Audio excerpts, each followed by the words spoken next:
Hello friends, welcome back to my channel. Friends, आज हम आपको बताने वाले हैं आपके प्रोज के first lesson a girl with a basket के एक बहुत ही इंपॉर्टेंट पैसेज का रेफरेंस, कॉन्टेक्स्ट और एक्सप्लेनेशन। क्योंकि फ्रेंड्स ये आपके मॉडल पेपर में पूछा भी गया था, तो हम देख लेते हैं हम इसका रेफरेंस, कॉन्टेक्स्ट, एक्सप्लेनेशन कैसे लिख सकते हैं। तो रेफरेंस तो आप आसानी से लिख सकते हैं कि this lines have been taken from the lesson a girl with a basket written by William C Douglas. इस प्रकार से आप इसका लिख सकते हैं रेफरेंस बहुत ही आसानी से। अब इसके हम कॉन्टेक्स्ट की अगर बात करें कि कॉन्टेक्स्ट में हम क्या लिखेंगे, तो देखिए आप अगर इस पूरे पैसेज को ध्यान से पढ़ेंगे तो आपको समझ में आ जाएगा कि इसमें कॉन्टेक्स्ट क्या लिखना चाहिए। कॉन्टेक्स्ट हम क्या लिख सकते हैं, जिसके बारे में बात हो रही है इस पूरे पैसेज में, जो हमारा सबसे इम्पॉर्टेंट पॉइंट है, आप उसी को कॉन्टेक्स्ट में लिखेंगे। तो इसमें जो ये पैसेज दिया गया है कि the most diligent aggressive vendor was a beautiful girl of 9। उनमें सबसे अधिक परिश्रमी 9 वर्ष की एक सुंदर बच्ची थी, right in front of me, जो ठीक मेरे सामने थी, अर्थात लेखक के सामने थी। She had a lovely basket with handle, उसके पास हत्थे वाली एक प्यारी सी टोकरी थी। And she wanted a rupee and half for it, और वह उसके लिए 1.5 रुपये चाहती थी। अ रुपी एंड हाफ यानी कि 1.5 रुपये चाहती थी, और अबाउट 30 सेंट्स, या फिर वो 30 सेंट्स चाहती थी, 30 cents. She was an earnest pleader, यानी कि वह एक गंभीर याचिका थी, अर्थात उसने बहुत गंभीर स्वरों में निवेदन किया, गिड़गिड़ाई। There were tears in her eyes, उसकी आंखों में आंसू थे। She pleaded and begged in tones that would ring any heart, और उसने ऐसे स्वरों में निवेदन किया, ऐसे वो गिड़गिड़ाई जिससे किसी का भी हृदय द्रवित हो जाता, पिघल जाता।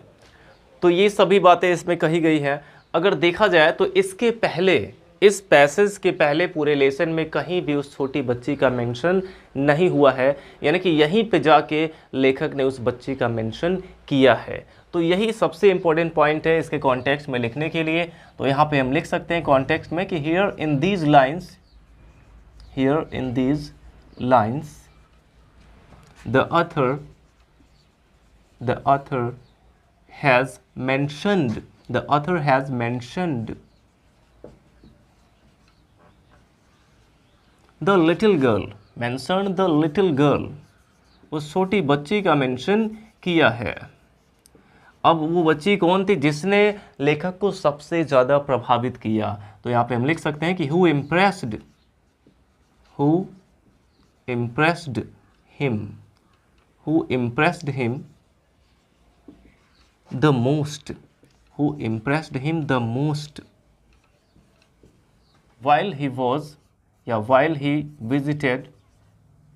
while he visited India, जब वे भारत आए हुए थे। तो here in these lines the author has mentioned the little girl, इन पंक्तियों में जो लेखक है वो छोटी बच्ची का मेंशन कर रहा है, उसका जिक्र कर रहा है। who impressed him the most while he visited India, जिसने उन्हें सबसे ज़्यादा प्रभावित किया जब वे भारत आए हुए थे। तो इस प्रकार से हम इसका कॉन्टेक्स्ट लिख सकते हैं। अब इसके बाद इसके एक्सप्लेनेशन को हम देख लेते हैं कि हम इसको कैसे एक्सप्लेन कर सकते हैं। तो देखिए, इसमें सबसे पहले कहा गया कि the most diligent aggressive vendor was a beautiful girl of 9। तो यहाँ पे हम शुरुआत कैसे कर सकते हैं कि जो लेखक है उसने उन सभी बच्चों के बीच में एक छोटी लड़की को देखा। लेखक ने उन सभी बच्चों के बीच में, जो लोग टोकरियाँ बेच रहे थे, उन सभी बच्चों के बीच में एक छोटी लड़की को देखा, और उसमें जो क्वालिटीज़ थी जो इसमें बताया गया कि द मोस्ट डिलीजेंट, उनमें सबसे अधिक परिश्रमी थी, अग्रेसिव यानी आक्रामक थी। तो इस तरह से हम इसमें शुरुआत कैसे कर सकते हैं कि द author saw, लेखक ने देखा, a little girl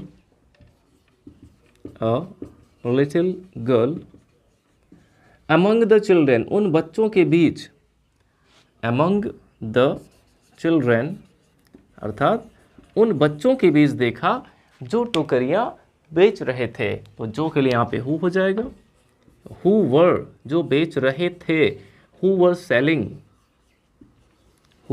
selling baskets, जो टोकरियां बेच रहे थे।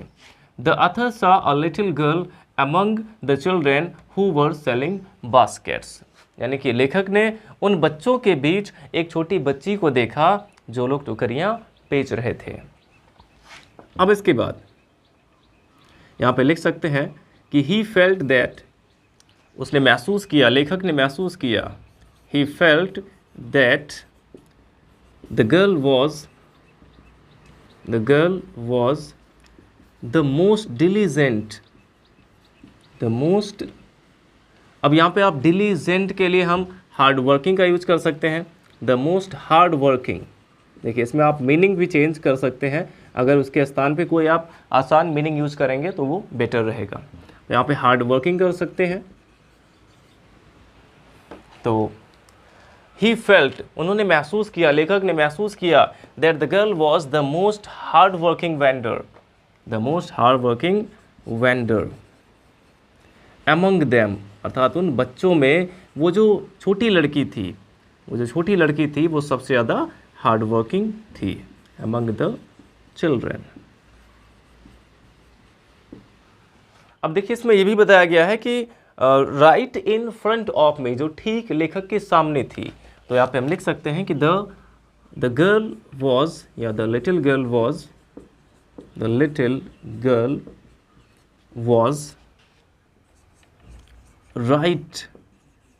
Right in front of the author. तो देखिए फ्रेंड्स, हमने केवल एक सेंटेंस को यहाँ पे एक्सप्लेन किया है और इसमें इतने सारे सेंटेंसेस बन गए हैं। तो इसी तरह से आपको अपना माइंड यूज़ करना होगा कि आप एक ही सेंटेंस को अगर उसी को एक्सप्लेन कर रहे हैं, कम से कम 2 से 3 लाइन एक ही सेंटेंस से आप बना सकते हैं। ऐसा आपको करना होगा, ऐसा आपको सोचना होगा। तो the author saw a little girl among the children, लेखक ने बच्चों के बीच एक छोटी लड़की को देखा, हु वर सेलिंग बास्केट्स, जो टोकरियाँ बेच रहे थे।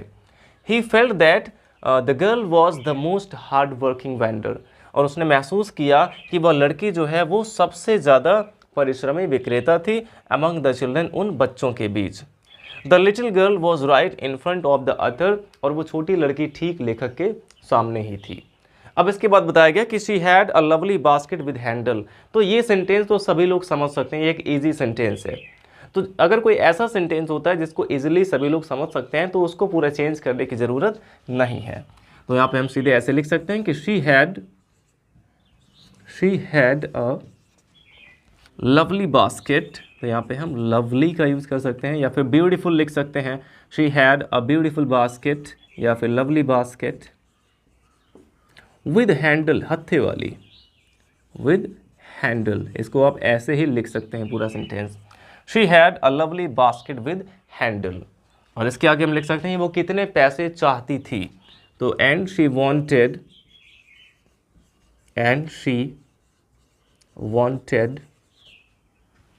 a rupee and a half, a rupee। देखिए ये सेंटेंसेस बिल्कुल इजी है, इसलिए ऐसे हम इसको लिख सकते हैं, and she wanted a rupee and a half,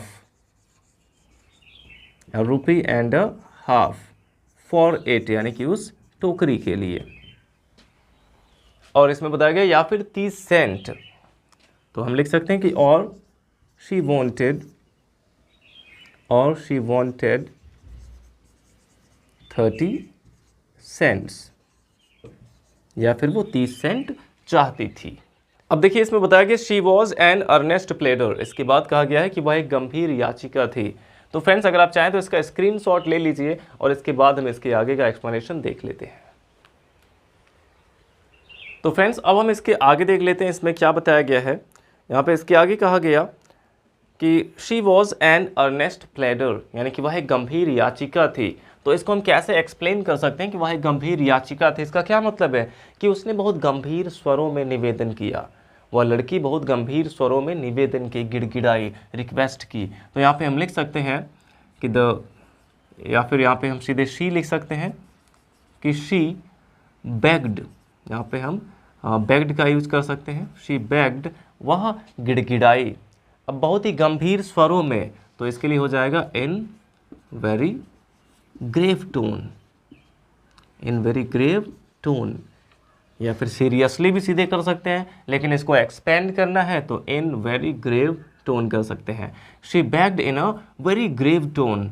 और इसके बाद कहा गया कि there were tears in her eyes, उसकी आंखों में आंसू थे। तो ये सेंटेंस जो है ये भी बहुत ही इजी सेंटेंस है, there were tears in her eyes, ऐसा कोई भी समझ सकता है। तो हम यही सेंटेंस यहाँ पे सीधे लिख सकते हैं कि there were tears in her eyes, क्योंकि अगर हम इसको चेंज करें तो थोड़ा और शॉर्ट ही सेंटेंस हो जाएगा कि शी वॉज क्राइंग, वह रो रही थी, इस तरह से और शॉर्ट हो जाएगा। तो आप सीधे ऐसे लिख सकते हैं कि there were tears in her eyes, उसकी आंखों में आंसू थे।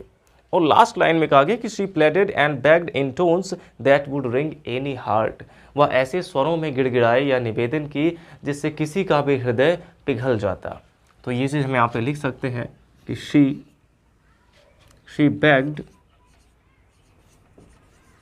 begged in such a tone that she begged in such a tone that anyone